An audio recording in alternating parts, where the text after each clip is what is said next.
Hello, hello, and welcome to the Charlotte Mason Enrichment Podcast.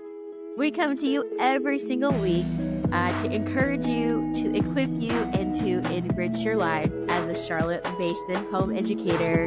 My name is Elise Thompson, and I'm the host of this show.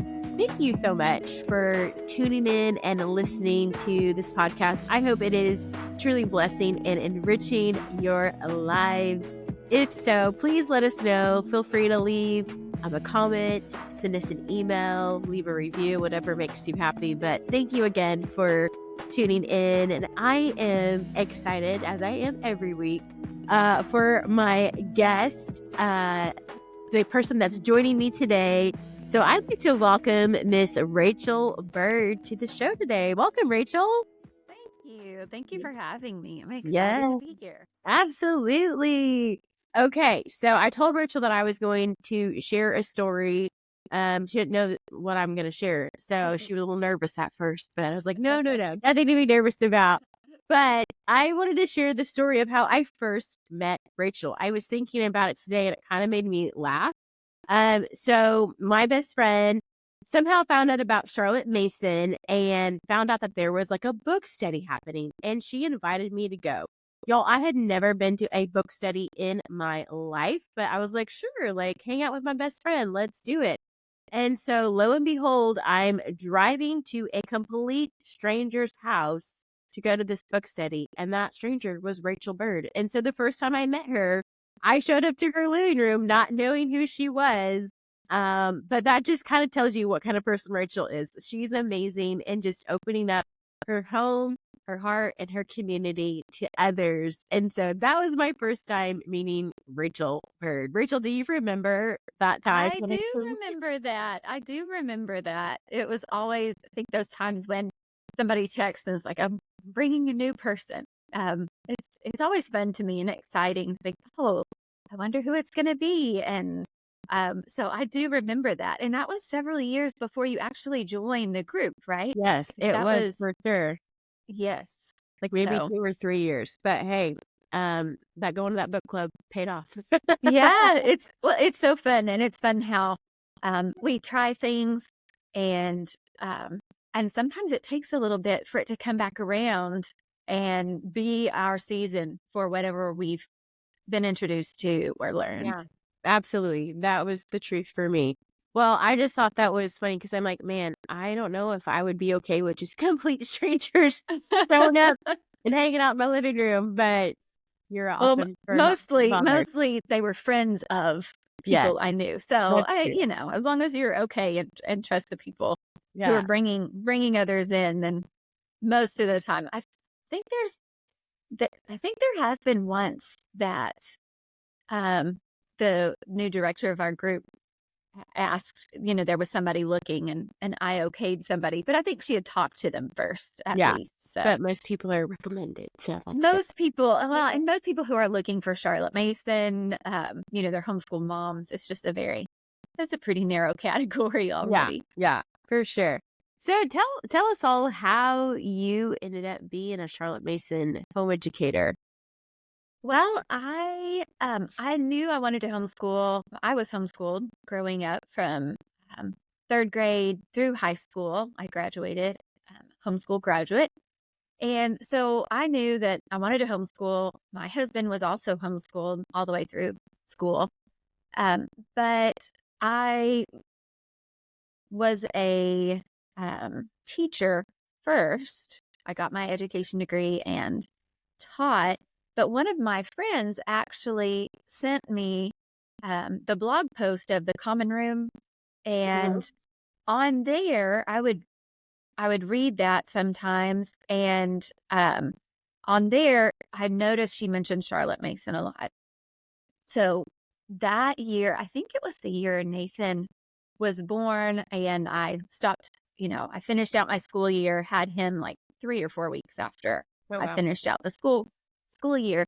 And I think I got the books that year. I asked for them for Christmas and started reading the first Charlotte Mason volume. Oh, wow. And it was very difficult. I'd never read something like that before. My reading wasn't that deep. It's a muscle you have to work on. And I was not used to reading um, the way she wrote, but still I pushed forward and really loved it. Just spoke to me the way that she talked about education or just about raising kids. Mm-hmm. I really loved. So from there, I read, had Noel. I was looking for a group. I had met Sarah, who we started the group together later. At a library time, I got her to start reading this volume 1. And then I started looking around for a community and found there was one online, was a Yahoo group. And so they had a book study, or, they were going through, I think it might have been Karen Andriola's book that they were going through. So I started doing that. It was once a month on a Monday night. This was a time when my husband was working and going to school. And so he was gone a lot, but he knew those Monday nights. Yeah. Once a month, those were my nights. And Mm-hmm. I would go, and I kept going. And they did a couple of Simply Charlotte Mason. They did a weekend where we would go, and it was, I can't remember what the name of the learning, or it was like DVDs. We watched the Oh, wow. sessions with Yeah. Sonia Schaefer. And Mm-hmm. so I did that. And so I kind of just did a deep dive, but also kept going in a shallow way, just consistently kept reading Yeah. and kept Right. going back to the books. So that was kind of how I was introduced to Charlotte Mason and started really getting to know the method. Although I look back at the beginning and I really had no clue what I was doing, but I loved her principles. Like when I would read those and Yeah. just keep trying. Yeah. That's so great. That is so great. So I love how you guys both, you and your husband Evan, were both homeschooled, and then Mm-hmm. you taught in the public school system, but you came Yes. back to kind of what was most familiar to you. And I think Yes. that's really cool. And then found a different way to educate your children than you were educated. Right. How did that, like, was there any like tension there for you? Like, this is not what I knew, but this feels right. Yes. And I mean, goodness, sometimes there still is. You look at your kids and think, "Oh, should I have done this or Mm, that?" But I think for me, I was educated in more like a regular school education. We use textbooks, a lot of um, worksheets, and a lot of just fill in the blanks and things like mhm, that. mhm, Um, I look back at my literature and think about my literature textbook, and it was just excerpts of things. mm, And I thought, man, I'd love to read back then, but I just didn't have access to it. I didn't mhm, have that. It was just like a textbook, so I just got little pieces here and there. So it was very different to come into homeschooling and try this new method. And I will say it's been a hybrid. I'm trying to get my kids ready and have them able to take whatever path they want to take, whether it's mhm. college or, well, my husband said that's the only that's the only path. So I tried really hard for that one. And I think they probably will. But there was this tension with giving them the education that I thought was due to them, as Charlotte Mason says, and also in some ways preparing them for a different type of education sometimes Yeah, yeah, than what we think is perfect.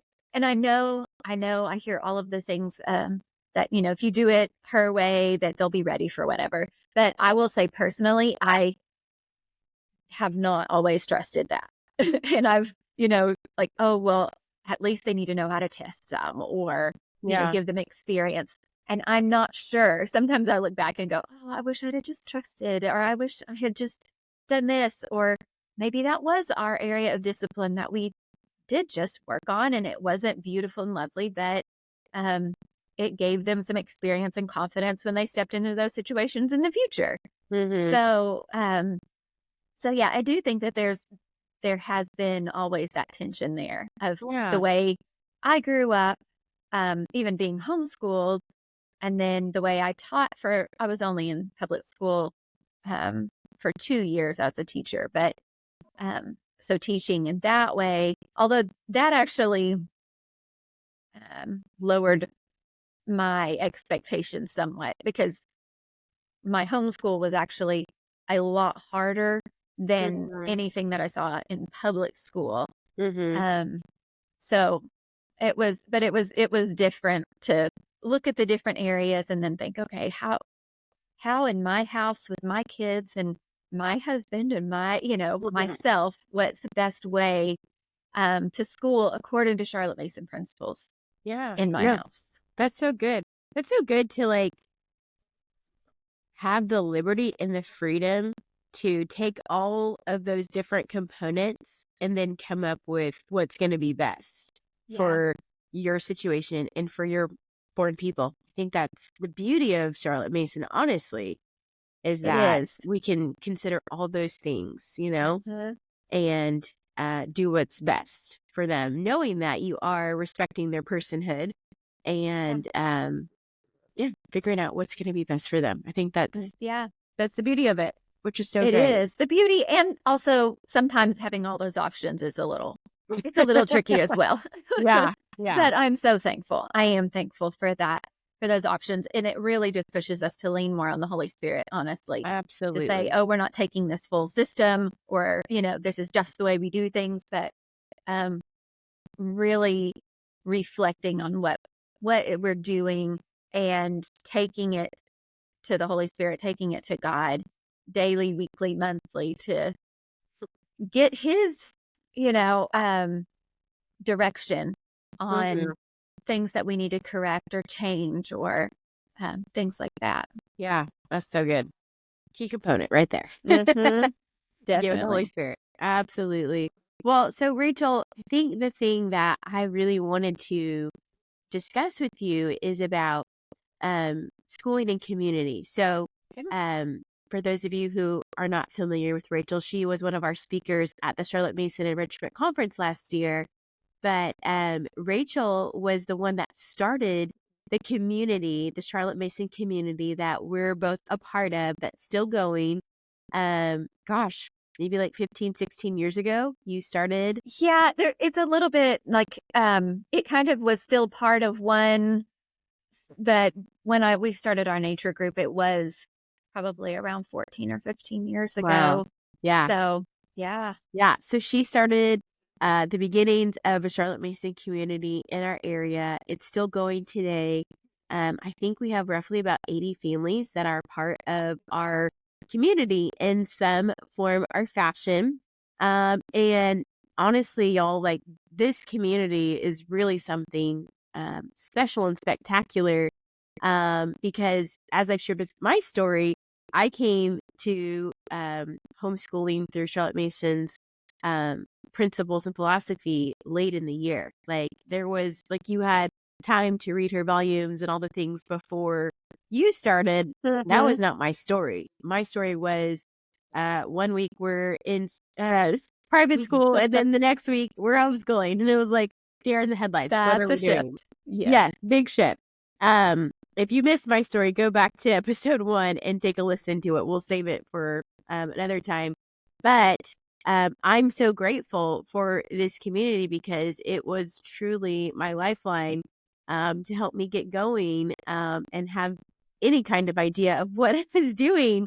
And so community has been just a huge aspect of my story. And I think it is for a lot of other people.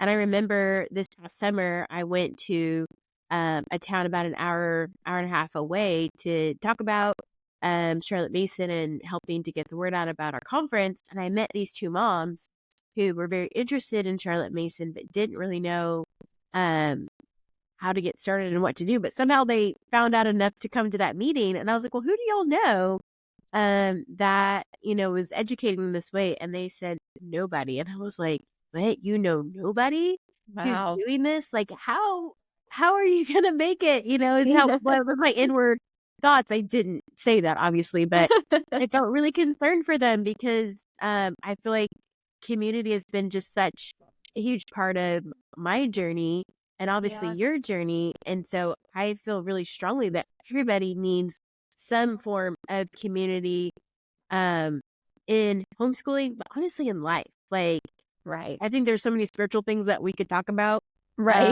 in doing life in community with others. And so we're going to talk about homeschooling, but just know that it can spread into all the areas of life. Yes. And so tell us kind of how you kind of stumbled into building and starting the Charlotte Mason community. Well, whenever, let's see, I grew up in a small town. I Mm-hmm. grew up with, a small church, and there was a certain years during that time that I remember we were all really close, like friends, parents of friends, and that I'm sure, as a child, I idealized that, as I look back on it. But Mm-hmm. it was very important to me, and my parents did always, try to push in for community. So when we um, came to Tulsa, we came for um, college. Like I came like before we were married. We went to college, and then I we've been at our current church for 21 years, maybe coming up on 22. And it's a very, very, very large church. And so I've always had that I want community. And I tried in several spaces through the church and just didn't find exactly my place, even though I still serve there and um, do things there.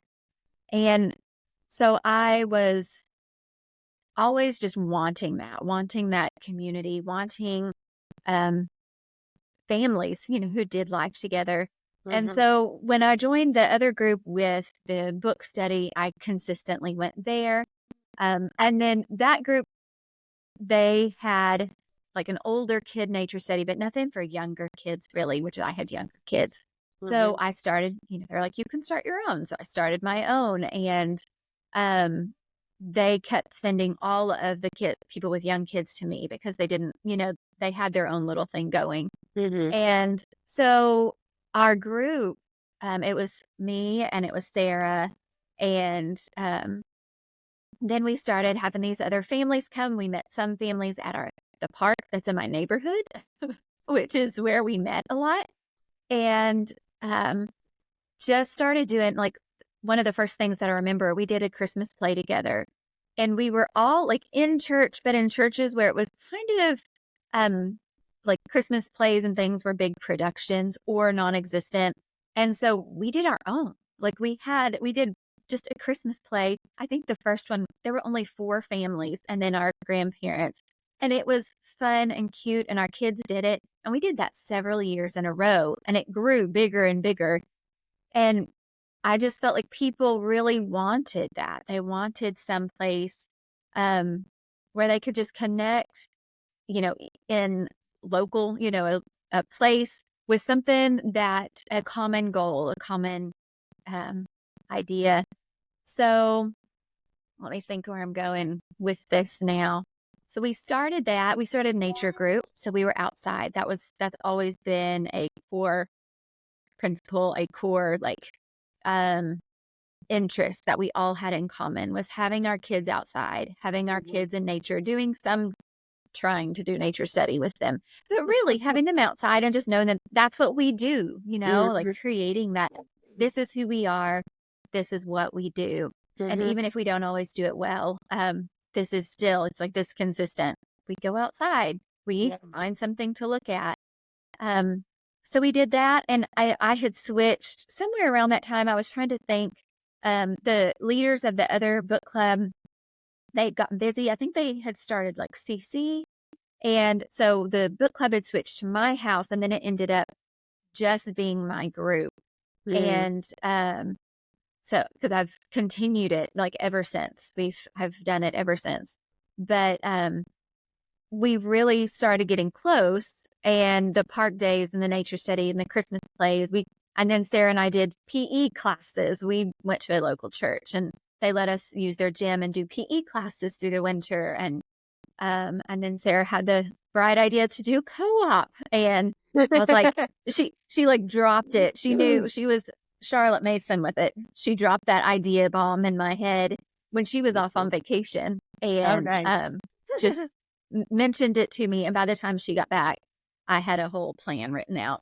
It was And smart of so, her. yeah. And so then we did a co-op together for 5.5 years, and still growing the group. But one of the things with the group, and one thing that I had seen in the other group that I didn't think that worked well, that I really tried hard with our group, was making community a priority. And how we Mm. did that is really being intentional and saying, if you, especially when the group was on Facebook, it's no longer on Facebook, it's on a different platform.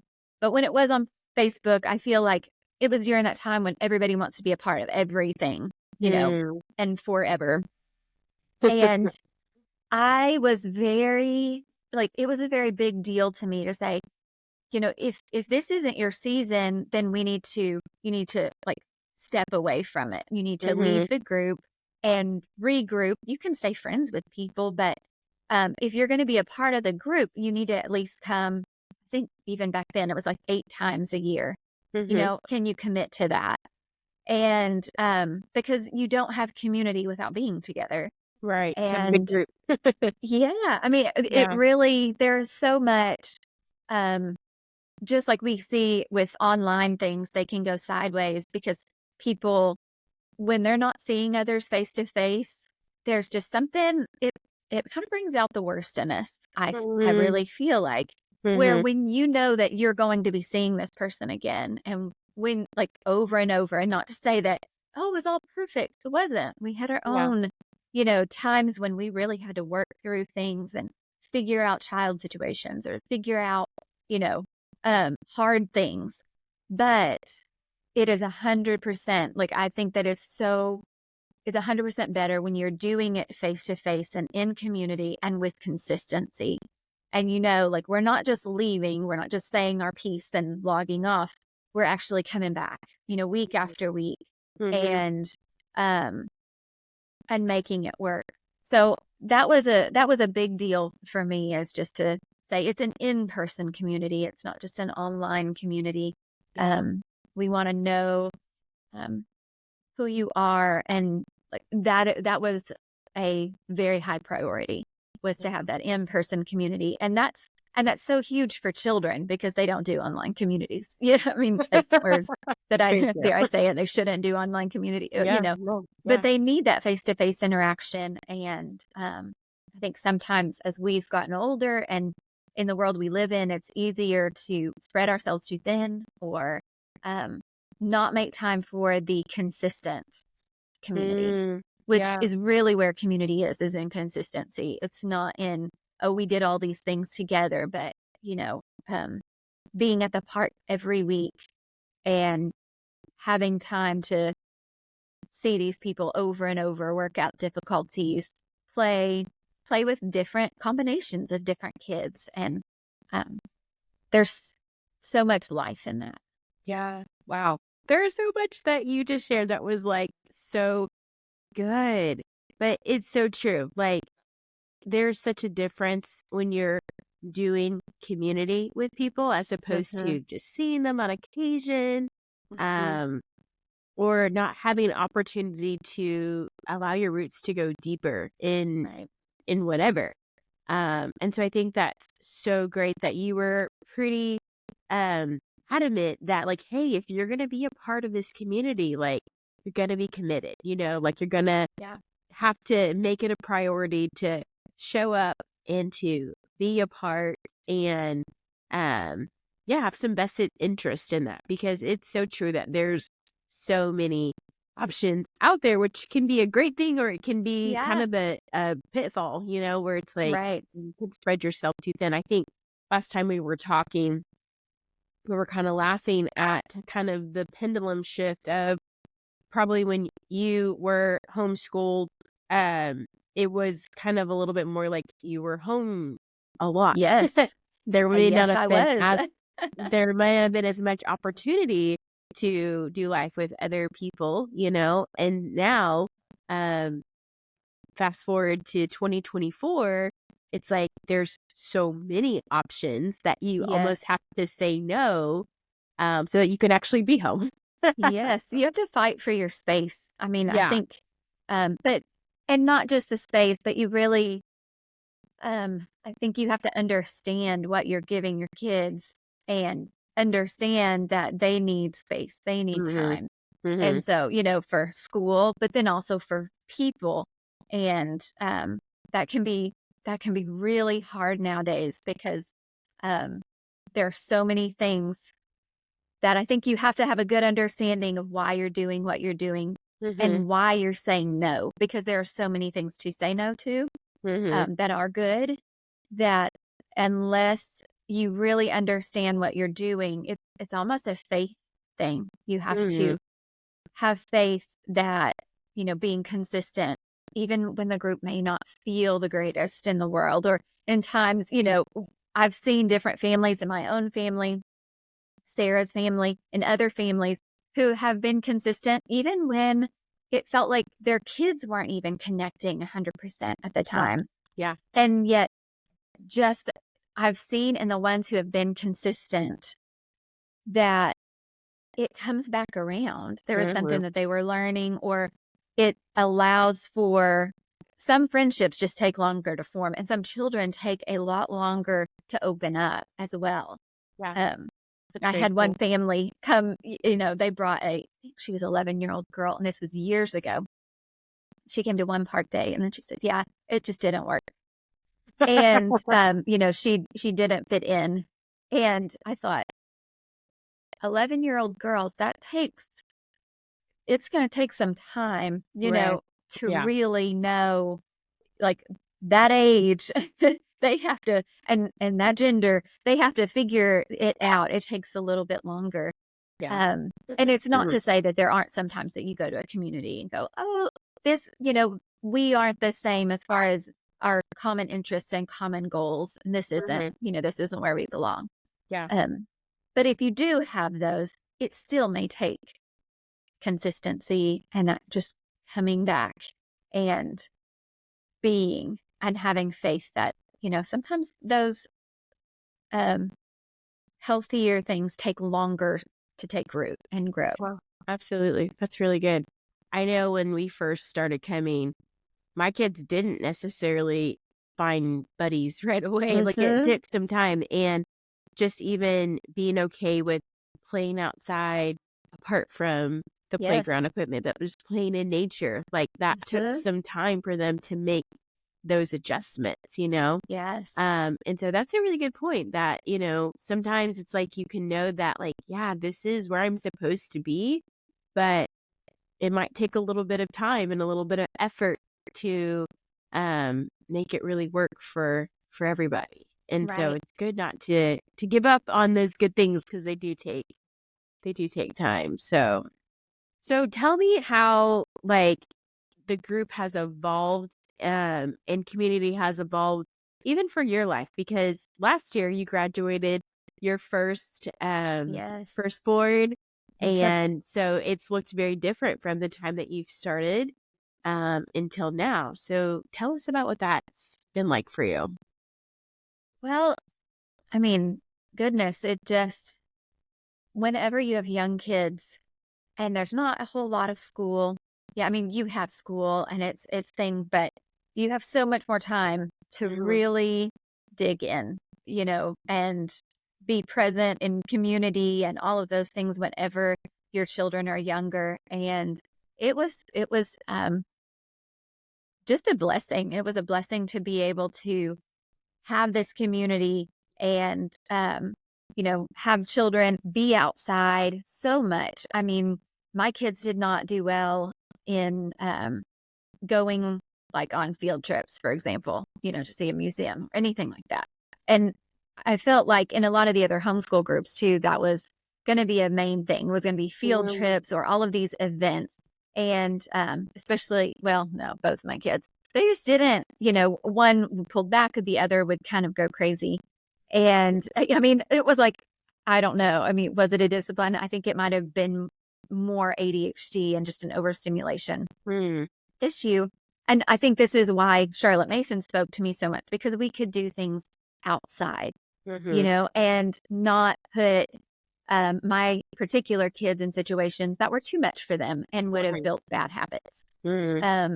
Because now they can go to museums just not like even that. when it's okay. It works out. Yeah. But so whenever they were younger, we did a lot of things like that. We did camp outs, and park days. We did do co-op, and for one of my kids, co-op actually was kind of hard. But we did it, and we really got to know people and were really living life together. So when they were younger, it was more just park days and, play groups, maybe sometimes at people's houses. But we did a lot at the park, I think, because it was nice to have a neutral area that people could bring their kids, even if they were new, and you could get to know them in a very neutral location. So park days, I think, have worked out really well for us and for being welcoming to other people. Because it's sometimes hard to invite other people with their children into your house if you don't know what to expect. And, that it can be a little bit much. Moms are fine, but once you throw all of that there's in, just a lot of kids. It's just a lot of kids. So then when we went to the more formal with the co-op, that was still just a piece of our community who did co-op together. So that's what it looks like from the time my oldest, I think he was about 8 when we started that. And then the formal co-op stopped, let's see, when he was probably 14. So in those years we had a formal co-op. I ran the co-op. It was a lot. It was a lot. Can't believe it. But after that, my the older ones, my son and that group, there was a little group who we all schooled very similarly, which that's a very big thing. If you're going to do any kind of school co-op kind of things together, you really need to make sure that you all prioritize the same things and school similarly, even with the structure of your year. Do you do a normal calendar or do you do a different one? Just all of those things are going to either be, they will help set you up for success if you have more of those things that line up. Yeah. But after that, after our formal co-op stopped, and that was COVID year, that there was a group of high schoolers that went through together, and they completed, they actually 2 different years they graduated, but still they had that co-op. So that was really important.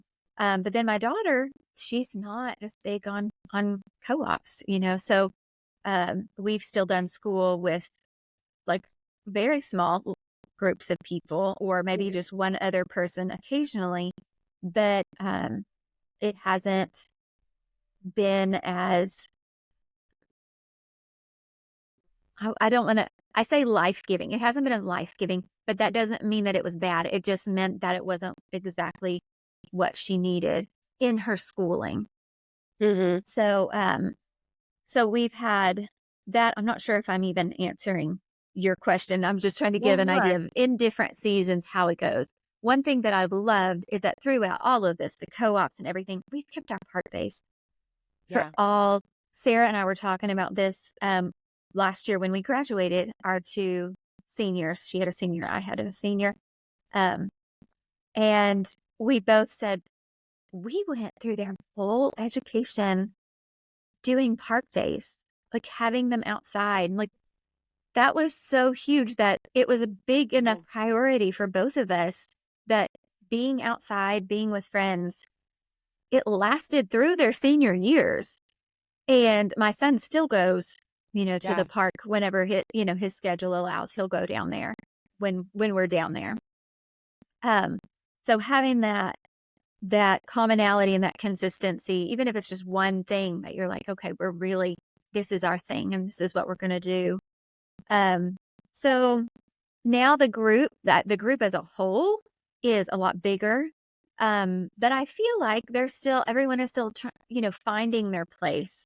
We have the smaller things. I feel like the park days are good for welcoming people in, they're bigger things and they allow for that. But then we have book clubs and what were the other things? The book clubs and the campouts that really gives for some more specific one-on-one time or small group time, with a specific goal.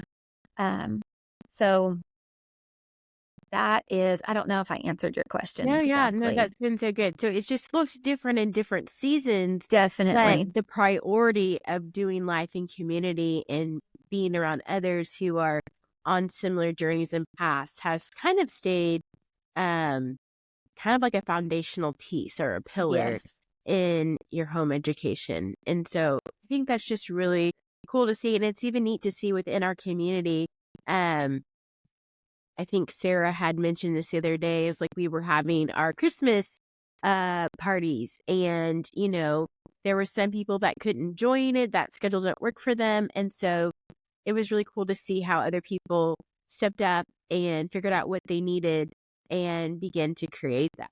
And so it is cool to see that like people recognize what they need and are okay to spearhead it and make sure that that need is being met. And so I think that's been a big part of our community, is always trying to make people feel very empowered to, if they have a need, something that, okay, well, this doesn't work for me. Say, okay, well, that's probably for other people too. You're probably not the only one. Create something, because the leadership or, they can't be all things to all people, especially in a group this large. And so it's been so fun to see these other groups, and trying things out. Sometimes they'll work, sometimes they won't. But that's, we said when we were doing co-op, we should have had t-shirts made saying live and learn, because that's every year we were like, oh, well, okay, well, now we have more information to do next year. That doesn't mean that we're going to do it perfectly or anything, but we're just living and learning. And that's life. That's living. So just trying things out. And with community especially, sometimes it takes some trying and failing and trying again, or maybe it worked for one season and then it doesn't for the next. And so flexibility, that's that consistency and flexibility. Like, how do those two go together? But yet, they do. Consistency in the principles and flexibility in how it actually looks. That's so good. Yes. That's and even with our kids, because we want that we want the common principles for all of our children. And yet the flexibility to know this is going to look very differently for each of our children. Yeah. And I think that's a perfect example of how, like, you had one kid that really thrived in the big setting and even in the smaller setting, and one that's like, that just doesn't really work best for me. And so that's okay, but there's still community pieces that are consistent in their life. And so I think that is kind of just very eye-opening to see kind of how that looks in different children and in different seasons. And so that's really, really cool. And so I just hope that people can hear from our conversation today, is that community is a big deal. It's a big deal to be able to do life together with people. And like you said, doing life with people who have some of the same desires and the same goals, and even sometimes the same method, the same that you value some of the same importance. Like, I know a friend that was in our community moved and didn't quite find the same community that she had here in Tulsa. It looked very different, but it was very important for her to be outside and to have her kids in nature. And so she's assimilated a small group of friends who maybe school different than her, but they still really put a priority on being outside. And so Yeah. that's kind of her community. And so it's very cool that they have found one thing that they can agree upon and are able to grow and build off of that. And so Right. that is important for all who are listening, wherever you're at. Find your people, and start doing a life with them, and I think it's great to also highlight that if there is not something that is available that are seeing, feel empowered to start, because there's probably other people who need what Mm-hmm. you're desiring as well. And you don't have to have it all figured out, and it doesn't have to be perfectly packaged or whatever. Like, you can just kind of learn as you go. And so I Yes. think those are, Label it. We're living and learning. we're living and learning, and you won't know until you try. So Right. keep trying. Just keep trying. I think that is so great. Before we wrap up, I do want to talk about something that could be a hindrance for people in wanting to start building community within their homeschool and even in their life. And that is that, like, sometimes doing life with people can be kind of messy. Like, it can be kind of difficult, like we've all got our stuff, that we're We working do. through, and maybe not Yes. working through, but we all got our stuff. And so what has that looked like for you and even for the community? Oh, goodness. Um, I think it's one of the biggest things. I mean, you see this in churches and you see this in all types of communities. They go along for a while and then something big happens or even something little happens and it kind of falls apart. Mm-hmm. And I think in one way it is that consistency. I think that especially with our core group, we had several who were pretty committed. Like we're gonna keep walking together. And then we even had like Kim who could come in with these, conflict resolution skills, but I think that we all learned from that. We all learned from her thinking about being truthful and honest. I think that I'm trying to go back to what your question was, just the different, when the going gets rough. I Mm-hmm. think realizing that it's going to happen, like, don't be surprised. It's going to happen. Yeah. Because we're all people. Mm-hmm. Try to be consistent in continuing. Try not to jump ship too quickly. Mm-hmm. Obviously, there's always the caveat. There are always some situations, but I think everyone is smart enough to know when those are, right? Yeah. Don't jump ship too quickly. And try to be honest, think. Mm-hmm. And just take time to kind of push back into community. I think sometimes it helps whenever you do have those. I think that's why it's so important to have those common interests and common things that you love. For our community, it was Charlotte Mason, but a lot of it was being outside or just even homeschooling our kids or camp outs or crunchy mom conversations about, all of those things. We had so many of these ties, so many things that we could reconnect over. And I think that is really big, is kind of diversify, make sure that you've got a lot of connections. We would have health and wellness nights, or we would have, we didn't just have one thing that Mm-hmm. held us together. Um, so I think as a whole, you really have to kind of roll with it.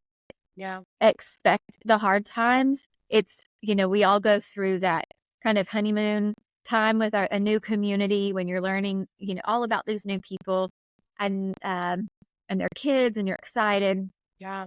But then it's a lot like marriage. It's not like you're never going to have that good time again, but as things go deeper, they're not always as confetti and rainbows and sprinkles all the time. You're Yeah. going to walk through harder things Mhm. together. But if you realize that if you stick it out, those relationships will just go deeper and deeper and deeper. And once you have overcome one thing, it gets easier every time to overcome something new, to go, okay, give people grace, give yourself grace, and sometimes give yourself space. Yeah. Sometimes you do need to kind of back off, especially if something happened that does really bother you deeply. Something happened with your kids. You need to communicate that sometimes we need to take a break, like a little break, like step back, give yourself a time frame. I'm going to step back in at this point Mhm. and process, hopefully even have somebody to process with, your husband or a mentor. And then, sometimes it gets blown up in our own heads. And maybe we just needed to take a break. Yeah. Sometimes it's something that's very important and it's going to keep coming up unless we actually address it. Yeah. So then it's very important to do it, but probably don't address it when you're still really wound up. And then, just keep coming back. I think that in today's world, the power of consistency is so underrated. Like, we don't realize that, we're all trying to look for a perfect community, a perfect space. And we know we shouldn't. It's not that we in our heads don't realize that, but I think because we have so many options, we think maybe if I tried somewhere else, then it would be better. So I Mm, think there is just, unless God is calling you to make that move, there is such yeah. power in just staying and digging in and learning whatever lessons that you need to learn, your kids need to learn, in that space and in that area. Yeah. Woo! That'll preach, Rachel. That'll preach. It's so Yeah, good to because, myself too. yeah, it's just so good because like that applies to so many areas of our lives. Like any relationship, like you mentioned, will have challenges. We'll have Yes. struggles. We'll have times where it just sucks, honestly. And Mhm. then, but it's like if we just walk away from it, then man, we're like not able to go any deeper in and of ourselves because we've built this habit of like uprooting Yeah. ourselves from any challenges or difficulties. And we see that obviously within relationships and friendships. We see that in marriages. We see that in churches. Like we see that everywhere. And it's like, Yeah. man, if we can just dig in our heels and work through the hard stuff. No, it's not going to be fun. But on the Right. other side of that, there's going to be so much good fruit. And I think like I've even witnessed that within the community. Like I had a kid who was like going through a really tough time Mhm. and um wanted to, try to engage them more in the community. And y'all told me no. And it hurt my feelings. I knew it was right, but it hurt my feelings. And I had a choice in that moment. I could have just been like, well, forget you guys. Like, Yeah. um, you guys aren't, understanding. I could have made all these excuses.